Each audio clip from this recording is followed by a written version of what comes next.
what color is this object? Okay? I'm going to start off our time together by asking you a question. What color is that object? Now, I don't mean the one that I'm displaying up there. I mean, if you saw one driving on the road, and you saw, so first off, what is this? It's a school bus, right? Okay. What color are school buses? You can recognize them anywhere you go. You can point, that's a school bus, right? There's certain, so who said orange? You said orange? Melody agrees with you. Joan, I'm sorry, but you're both wrong. What color is a school? I don't really think you're both wrong, but I disagree. Yellow. What color do I think a school bus is yellow? Okay, hands up everyone who thinks school buses are orange. Okay, there's a few of you. Apparently Jones and Melodies are on that. Who thinks school buses are yellow? Okay. I don't know if there is a definitive answer to this question. Joan, you just might be smarter than me. Both Jones, you guys just may be smarter than me, and that's why I think they're yellow and you guys think they're orange. But there's actually an important concept that comes along with this. There are things that we experience, and our experiences are derived from information we take in about the outside world. The things that exist in the outside world, they are concrete and real. But our experiences of them, often between two of us sitting side by side, are not the same experience. And it's important that you understand the difference between sense and perception, or how we perceive the world around us. Sense and perception is one way of explaining, or one place we see this. There is a difference between sensation and perception. Sensation is data coming in that your receptors feel or observe, and they feed that information in your brain. It's the data that comes into your brain. So this is from Microsoft Learn, if you want to see the difference between sensation and perception. It defines sensation is our ability to detect senses like touch, pain, vision, or movement and position in the position of our body, okay? So it's taking data. Sensation is taking data in through your sensory receptors. However, perception is the way in which our brain processes and communicates these senses to the rest of the body. So, if you want to see the difference between sense and perception, I want you really quickly to think about what your toes are feeling right now. Can you feel your toes? Are they touching stuff? Or maybe your socks or your shoes? Were you thinking about that before I mentioned what your toes are feeling? Probably not. Was your body sensing all of that information before I mentioned it? Yes. But you are not necessarily perceiving it consciously in your mind. Have you ever noticed when you've got a pain, like maybe you've got a hangnail or something, or you've got a pain in your finger, or I hate this when I'm trying to go to bed at night, and you've got like an ache or something, or an itch or something, and it won't go away, and you lie down and you're trying to go to sleep, and all you can feel, all you can think about is that pain you've got, or that discomfort you're feeling. Because your mind sort of shifts, and the only thing you can think about and feel is that one stimulus that your brain locks onto it and you can't sleep. What I want to point out about school buses is this. You can argue with me whether they are orange or they are yellow. And what we're really arguing about is the way we categorize colors, the way that we think about color, maybe even the number and types of photoreceptors we have in our eyes. Did you know that some people have different photoreceptors in their eyes than others? Some people see colors differently. That's a subjective experience. Do you know what's not subjective? The wavelengths of light that are absorbed by the paint on the bus and those that are reflected back to our eyes. So you know how we see? We see because light bounces off objects, and the light that bounces off is received by our eyes. We have a couple different photoreceptors in our eyes, and our brains interpret that as color. Our perception of it, our interpretation of it, maybe even our categorization of it, those are subjective experiences. But what is not subjective is how white light reflects off an object or is absorbed by an object and comes to us. That is an objective, concrete reality in the physical world. And those are very important ideas for us to understand, because right now, if I were to ask you, and maybe this has changed recently, but it used to be, there were two subjects you were not supposed to bring up in polite, casual conversation. What were they? Politics and religion. You got it first try, right? I'm not going to talk about how subjective politics are, because I think politics are complicated. I think that's the biggest problem with politics. Because there are multiple answers to different questions. If I asked you, how much tax should the government take from people, and who should that tax be taken from, and how should that tax be used, we may have 30 or 40 different answers just in this room. Question is, what is the right one? Well, I don't know what the right one is. In fact, I would go as far as to say there may be a right answer in one situation and a wrong, and that same right answer in one situation is different in another situation. I think politics are incredibly complicated. Incredibly complicated. And I think the reason polite conversation, unless you're going to sit down and really, get deep on these things, I think the reason why casual conversation avoids politics is because it is so complex. And I don't think that most times we're going to get to an answer. And sometimes you can get very upset with people when we bring those things up. But religion is a different category, in my opinion. And it's not just my opinion. I'm going to tell you, this is why religion is a different category. Religion is at the heart of what's real and true about the world. The question of what is real, what is true, is at the heart of everything you and I say and do.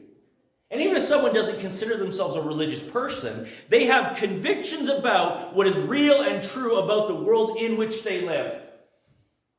And everything we think and say and do touches on those core issues about what is true.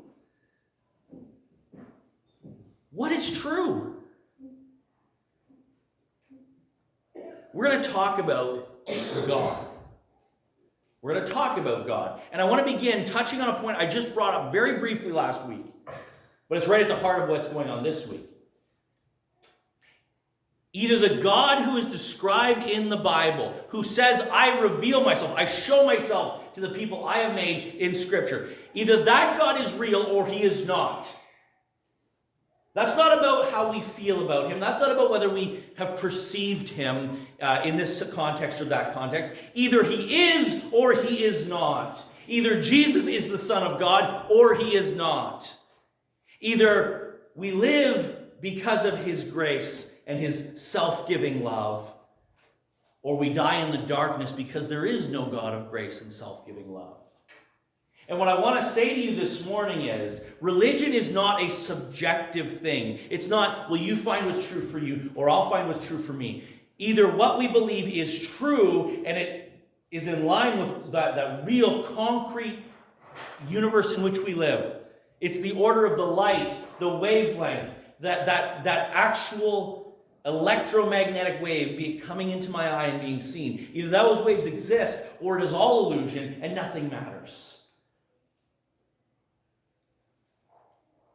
You and I may perceive things very differently, but either the God of the Bible is true and real and our hope, or he is not. Let me put it this way. I'm going to quote Paul on this one, or I'm going to paraphrase Paul. Paul says, you Christians, all of us together, you better believe people, you better hope that people really can rise from the dead. Because if Jesus came and he said, look at me, I'm going to rise from the dead. And Jesus came and said, look at me, I came down from the Father, and I bring the power of God with me to save and to set free. But if Jesus died and never rose from the dead, get out of this religion we call Christianity. It is worthless, it is useless, and we are the most pitiable people on the face of the planet because we've put our hope in something that cannot happen. Paul says either Jesus lives and we have hope in this dark world, or we are all deceived and there is no hope.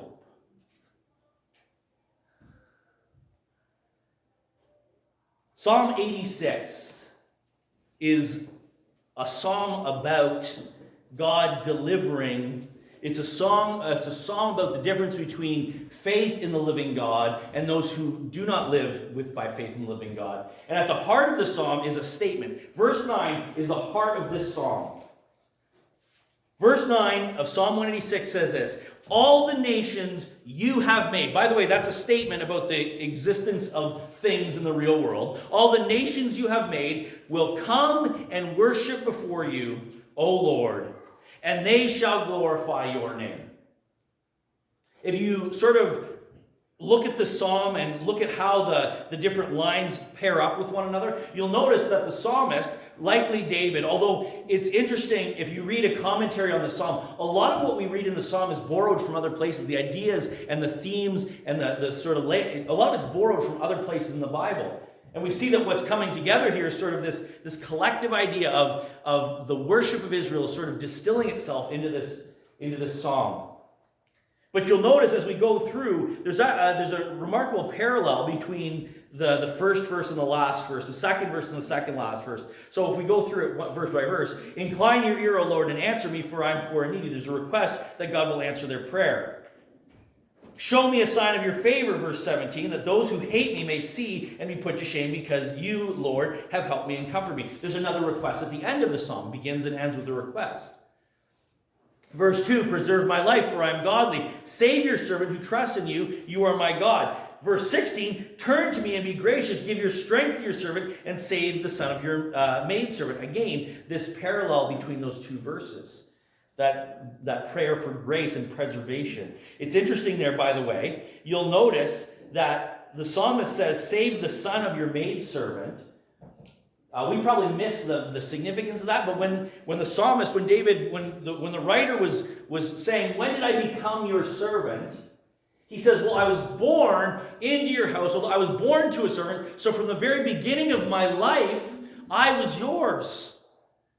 There was never a period in the psalmist's life where he says, I didn't belong to God. I wasn't yours, the servant of this God who is to be worshipped by the nation. He says, from the very beginning, I was yours from my mother's womb.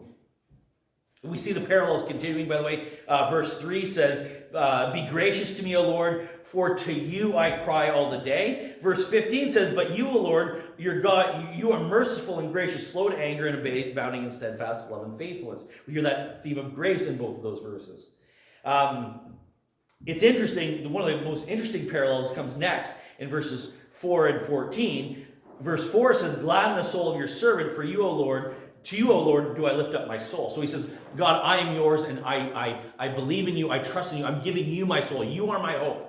And if you read verse 14, it says, O God, insolent men have risen up against me. A band of ruthless men seek my life. They do not set you before them. So verses 4 and 14 are a contrast. I trust in you, but these men who have become my enemies, they have no time. They have no love for you. You see how we're seeing these parallels come down to, well, at the very center, verse 9 is the very center of this passage. And it's a statement of fact, which the psalmist does not yet see, but he believes with full certainty is going to be true. All the nations you have made shall come and worship before you, O Lord, and they shall glorify your name. Why does he believe that? Because the psalmist has come to the conviction that God is who he says he is, and he will do what he says he will do. And his confidence is that all of this brokenness he sees in the world around him, all of this dysfunction, all of this disunity, God is bringing a solution to it. He is bringing salvation into it. God is going to set things right. That is his statement of faith. One of the things we need to get, I'm actually going to give you 3 big ideas today. 3 big ideas for our time together today. The first of them is this. The Bible tells us that God is the most excellent and perfect creator of all things, and in him we find the best of all good things. We find the best of everything in God. All good things. He is the best. If you read verse 15 in Psalm 186, you hear some of the foundation of that. But you, O Lord, are a God merciful, gracious, slow to anger, and abounding in steadfast love and faithfulness. What the Bible says about God is either true or it's not. And the conviction of this psalmist is, I believe God is who he says he is. You and I live in a world that's driven by selling stuff, right? You can see that in our society. Selling stuff is how the world works. If you don't believe me, think of any goal you want to achieve and go to a computer somewhere and type in, I want to learn how to hike, or I want to learn how to speak French, or I want to learn how to do this. I guarantee you can find someone online who will sell you a course that will get you to the place you want to be. And some of them are even qualified to teach. There's been quite a stir online in that there's no regulation on any of this stuff, right? Anyone could claim to sell you anything in a lot of cases. And nations and government agencies are trying to find ways, how do we make sure that people aren't getting duped? How do we make sure people aren't putting themselves in unsafe situations? The point is, our world has become, at least where we live right here and right now at this moment in history, our world has become so fixated on selling stuff, selling ideas, selling potential, selling hope sometimes, that almost everything you encounter is going to be connected with sales. When was the last time you repaired something? Have you noticed that? We don't repair stuff. What do? We get a new cheap one. I find it fascinating. It's almost like there are two markets in our world. There's the high-end market, right? You can go out and buy a premium product that's intended to last you a lifetime. What percentage of people do you think shop in that market, if you had to guess? Okay, well, let's set that aside for a second. What's the world's largest retailer? No, they're all over the world, and they start with the letter W. Walmart, right? In terms of brick and mortar stores, do you find premium products at Walmart? I am in no way suggesting Walmart is a junky place and you should never go there. What I'm saying is, though, if you want the best of an item or article, you're not going to find it on the shelves of Walmart. Because the theme, the idea, and I'll quote them on this, what does Walmart aim to do for you? They aim to help you save money and live better. You heard that before? You should have, because that's their advertising. And it works, because we live in a world where buying new stuff has become the way that our economy sort of drives forward. And I've gone off on a bit of a tangent. You may wonder, why is he talking about this more? We're just supposed to be talking about God. The reason I want you to think about that is because there are many, many, many claims. You will find hope, you will find happiness, you will find satisfaction. We are living in a society that is always trying to drive us to the next thing, trying to sell us to the next thing. This claim that I am God, I am goodness, I am truth, I am justice, I am grace, I am love. This is a very old claim. And two things I tend to find coming into when we think about, or we are challenged with, or we're confronted with, we consider claims like this. The first one is, old things are generally, discarded in place of new things in our world. Now, there is an exception to that, and I heard one commentator sort of chuckling as he went to visit the Far East. Have you noticed that we have this influx of Eastern ideas and products, and like this ancient Indian wisdom, or this ancient Chinese remedy, this herbal remedy that they've been using in rural China for millennia, and here it is. Now you can buy it for $7.99 or whatever from the pharmacy, and it'll remove your arthritis and clear up your acne and make you immortal as long as you take this pill every day. But we have this fascination with ancient Eastern things, and this one commentator was in the East, and he went, and everywhere they were looking at, here's this new American product.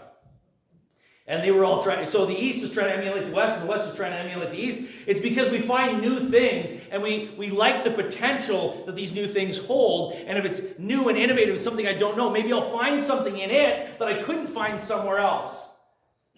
And I think one of the most challenging things in the world is committing ourselves to something true and holding on even when it's difficult. And we're going to talk about that in just a second.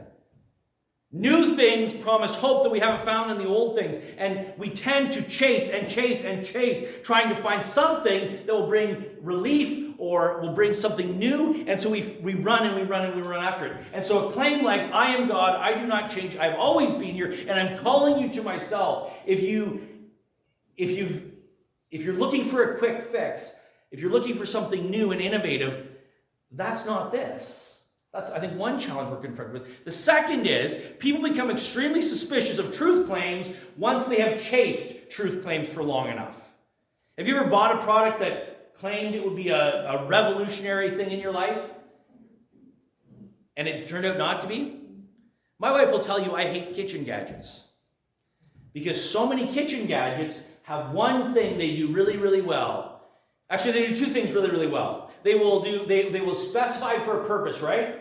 You can crush garlic with this device. Or you can, I don't know, it takes one task and it makes it as easy to do as possible. That's the one thing it does well. You know the other thing it does really, really well? Take up space in your cupboards. It does.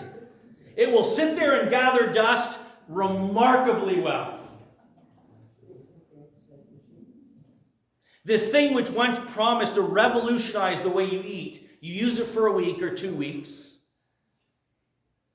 and then you realize it's kind of a pain in the neck to clean. Have you ever tried to clean something with like all those little especially if you're using it with oil, and the oil gets in there, and you can't get it, and now it's... A lot of those truth claims we chase, and they turn out not to be as good as they claim to be. An awful lot of us are cynical. I'm not going to ask you if you are cynical. I will tell you,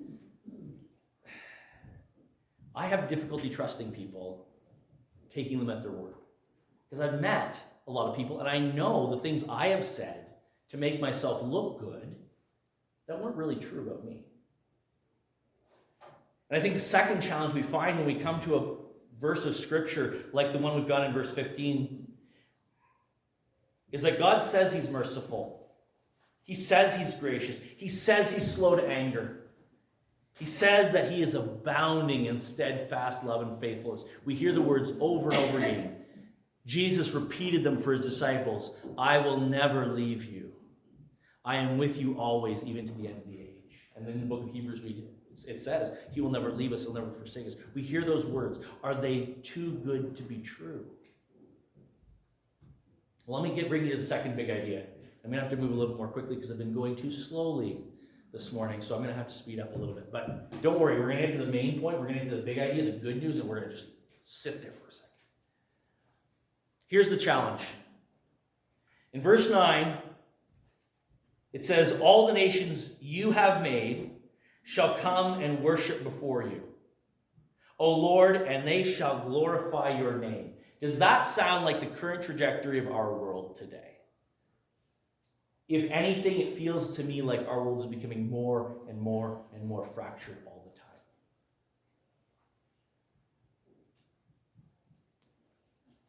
It feels like the nations are rising and falling based on the strength of popular figures, or the strength of political will, or the strength of armies marching here and there. It feels like there is an inherent chaos in our world, and everything is getting worse and worse and worse. And I know every generation says that. I know, again, this may be a perception issue. We started off by talking about the difference between the real world and my perception of the real world. And what's interesting is study after study that talks about violence and crime shows that in general we're getting better and better in many respects. You may feel unsafe, but you may be actually safer than you ever were. Certainly when it comes to medical issues, it's remarkable to me, the medical technologies we have. Remarkable. And yet I can't shake the feeling as I listen to the conversations of the people around me, as I listen to the way that our opinions are becoming more and more, I want to say irrational. I don't mean that people are more irrational, but I mean, I talk to people all the time who will hold an opinion and fight for opinion. Not because they genuinely believe it's true, but because it's the side they've taken. And letting go of the truth would mean losing face, or would mean letting go of something they want to hold on to. Maybe things have always been like that, but I have all sorts of new ways of perceiving. And it doesn't make me feel like verse 9 is any closer to coming true than it did in David's day. In a sin-broken world, it can be hard to see the truth clearly. That's a simple fact. It can be hard to see the truth clearly. And have you ever had to wrestle with feelings and impulses that you knew were wrong? Don't tell me no, you haven't. Yes, you have. I know you have. We know what it's like to wrestle with feelings and desires that are out of step with the truth. There is a mathematical formula that will tell you, here's how much you need for retirement. If you want to have this level of income when you're retired, here's the mathematical formula. And what I hear for a lot of younger people in the 20s and 30s is they know that, they've been told that repeatedly. So why is it that people aren't putting away money in their young years, right? If I told you as a 25-year-old, here's the amount of money you have to put away so that you're going to be able to afford to live when you're an adult, when you're an adult. I mean, it's a sad commentary on our society that a 25-year-old is not an adult anymore. But I know I wasn't ready for it when my kids arrived. But if we know that this is what I need to be putting away, why are we so bad at doing it? Well, part of the reason is because that new truck in the lot right now, have you seen the features it comes with? I saw 2 Cybertrucks when I was in Southern Ontario. This is how far removed I am from mainstream society. I saw 2 Cybertrucks. First 2 Cybertrucks I'd ever seen. I thought they looked hideous.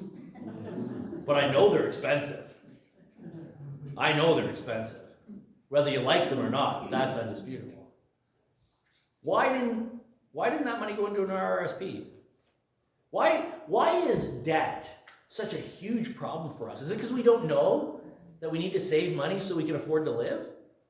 Or is the problem that human beings like you and I live in a sin-sick world, and we are sin-sick, and the things we long for and the impulses we have, they don't always move in the direction of truth? Is it not possible that every single one of us wrestles with feelings and desires and impulses that we know are not true and right and good?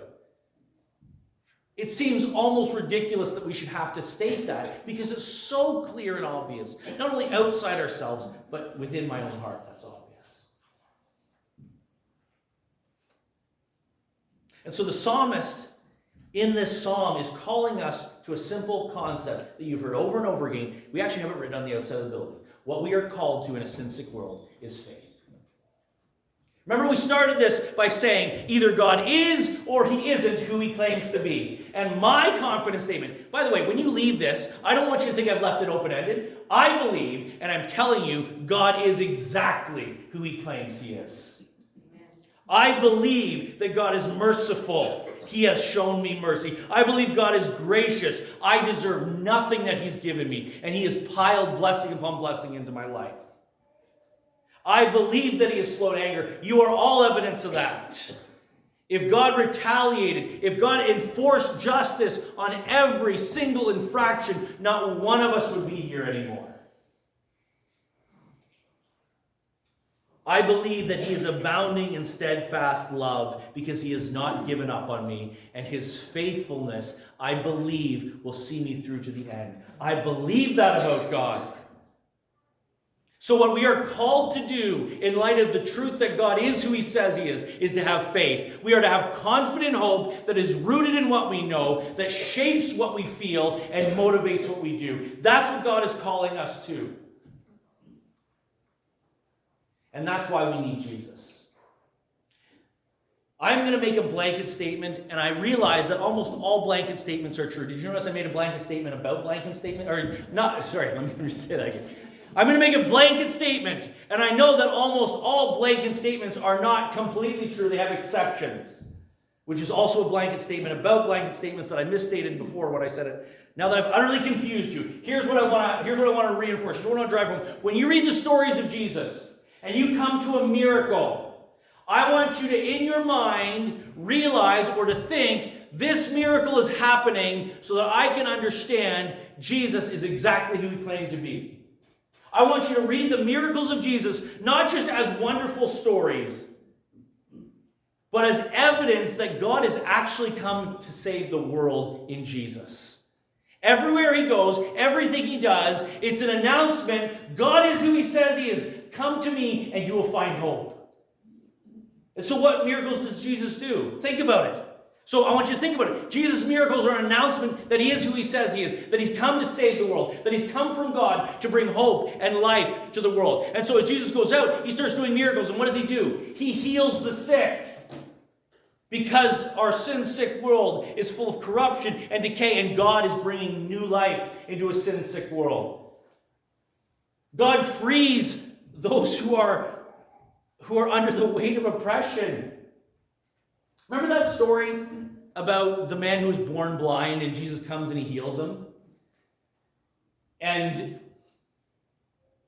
he is thrilled. He starts telling everybody, I can see. And this man who has relied on others to help him navigate life, his whole life is now free because he can see.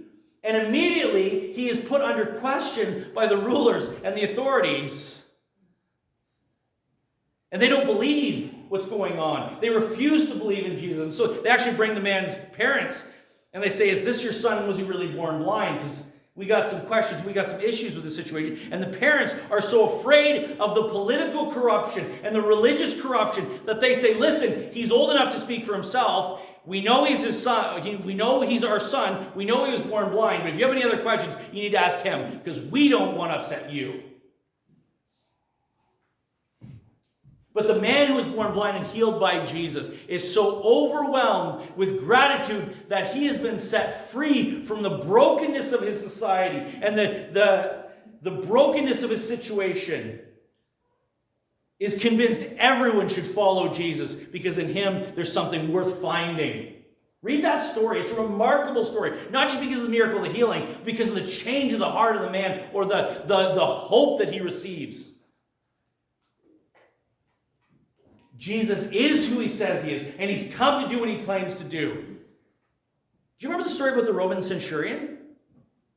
You can read it in different Gospels, and there's different details in each of the Gospels, but basically this Roman sends some religious leaders from the Jewish community and says to Jesus, Jesus, we have this centurion who lives with us, and he loves our people, and he built our synagogue, and he's a genuinely good man. He's not a Jew, but he's a genuinely good man, and he deserves for you to come and heal this servant that's precious to him. And so Jesus says, well, let's go. We'll go and I'll visit and I'll do this healing. And on his way, the centurion at his own home hears that Jesus is coming to his house. And in a bit of a panic, he sends another servant. He says, Jesus, the servant comes to the man. He says, Jesus, you don't need to come. You don't need to come to my house. I don't feel worthy to have you in my house. Remember, this is a Roman, a Gentile, speaking to this Messiah who's come to save the Jews. He says, I've heard what you're like. I've heard what you're about. And I realize I am not worthy to have you come into my home. But Jesus, listen, I'm a man who understands authority. I have authorities over me, and I have men who I have authority over them. And I realize, Jesus, as I hear about the works, the miracles you're doing, remember, those miracles are signs to who you are. He says, I realize that you are one who has been given authority over everything. And all I need from you, Jesus, I don't need you to come to my humble home. All I need for you, Jesus, is to speak the word, and I know my servant will be healed. And do you remember what Jesus' response was to that? Jesus' response was, I haven't seen faith like this in Israel anywhere. Because those miracles were a sign that Jesus was who he said he was. And that he came to save, just like God said he would save his people. And the tragic thing for the Jews of Jesus' area was the Roman got it when many of them didn't. Do you struggle with faith? I do. I'm sharing a prayer meeting this week, a crisis of faith I had during COVID. And I said to the folks at prayer meeting, I got in my truck and I just shouted at God. You know how we have these nice quiet prayer times? You know, we quietly, Jesus, thank you for, the food on my table, and thank you for all my friends. And God, I've been, my knee's been acting up, and so I need prayer. And there's someone who's going through cancer treatments, and we really pray that you would help them and give them strength. And God, I'm grateful we have hope. Even if this cancer's not healed, we have a new life coming, and we have quiet prayer times together. Those are fantastic. I love those prayer times. You know what you also need, though? Prayer times where you get in a truck and you're all by yourself and you scream at God. Not because he has done anything wrong, because the cry of your heart is so intense that honesty demands we shout. You read Scripture, you'll find prayers like that. You'll find prophets on their knees saying, God, just kill me. I can't do this anymore. You ever prayed like that? Honest faith prays like that sometimes. The solution is Jesus. You know why we struggle with faith? Because we don't know him as well as we should. That's not a criticism of any one of us. Peter spent 3 years with the man. And in the moment of most critical decision, Peter denied his Lord. You do not have the, we don't appreciate how hard faith is. How much we need grace in order to have faith. How much we need God at work in us to have faith. We don't know it until we reach those critical moments. The solution God has provided for us is to know Jesus and find in him real hope. Jesus has come to give us something real. The stories of Jesus we read in the New Testament, you'll notice they don't begin with once upon a time in a land far away. We read stories like that all the time, don't we?